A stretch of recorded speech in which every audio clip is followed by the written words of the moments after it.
ओम श्री परमात्मने नमः। ओम नमो भगवते वासुदेवाय। कार्तिक मास का महात्म्य अध्याय 26। श्री कृष्ण बोले, पहले उज्जैन में कोई धनेश्वर ब्राह्मण रहता था। वह अपने कर्मों को नहीं करता था, पापी और दुष्ट बुद्धि था। रस कंबल चर्म के व्यापार करता और झूठ बोलता। चोरी वैश्या सुरापान इनको करता और उसका चित्त हमेशा दुखी रहता था। खरीद फरोख्त का कार्य करता हुआ वह धनेश्वर कभी महर्षि की बसाई हुई महेश्मती पुरी में पहुंचा। वहां धनेश्वर ने कार्तिक स्नान करने वालों को देख 1 महीना निवास किया। बिक्री के लिए नर्मदा के किनारे घूमते हुए उसने स्नान करके जप और पूजन में लगे हुए ब्राह्मणों को देखा। कोई पुराण पढ़ रहे थे तो कोई सुन रहे थे, कोई नृत्य एवं गान बजाने में मस्त थे, कोई विष्णु की मुद्रा में अंकित है तो कोई तुलसी माला पहने दिख रहे थे, कोई तुलसी को सींच रहा था। ऐसा देखा उसने। नित्य वहां घूमता तथा वैष्णवों का दर्शन और भाषण सुना करता। इससे विष्णु के नाम का बोध हुआ। इस प्रकार महीने भर ठहर कर उसने कार्तिक के उद्यापन की विधि को तथा भक्ति सहित भगवान के जागरण को देखा। पूर्णमासी के दिन ब्राह्मण गौ इनका पूजन, कार्तिक स्नान किए मनुष्यों को दिए गए भोजन दक्षिणा को देखा। फिर सायंकाल के समय मनुष्यों ने शिवजी की प्रीति के लिए दीप दान किया, उसको भी देखा। फिर पूजन आदि को देखता हुआ धनेश्वर घूम रहा था, तभी काले सर्प ने उसे काट खाया। वह व्याकुल होकर गिर पड़ा। मनुष्य उसको गिरा देख उसके चारों ओर इकट्ठा हो गए और तुलसी मिला जल उसके मुख में डाला। यम के किंकर यमदूत उस मरे हुए को बांधकर कोड़े से मारते हुए यमराज की सैमनीपुरी में ले गए। चित्रगुप्त ने उसके सब बुरे कर्म यमराज को बताए कि इसने अपने जीवन में कोई सुकृत नहीं किया। इसके दुष्कर्मों को वर्ष भर में भी नहीं कह सकता हूँ।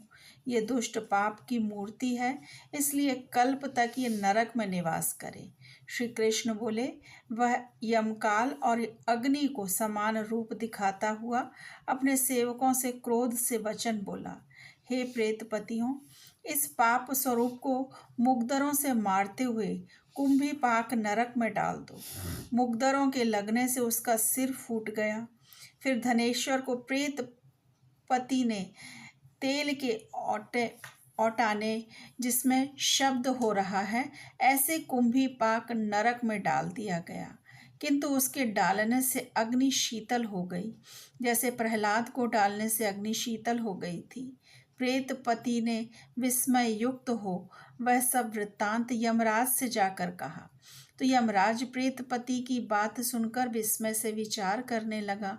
तभी वहां नारद जी पधारे। यमराज ने उनका पूजन किया और उस धनेश्वर को वहां देखकर नारद जी बोले कि हे अरुण नंदन, यह व्यक्ति नरक भोगने योग्य नहीं है, क्योंकि इसने अंतिम समय में नरकों को दूर करने वाला कर्म किया है। जो पुण्य करने वालों का दर्शन, स्पर्श और संभाषण सुनता है वह पुण्य के छठे अंश को पाता है।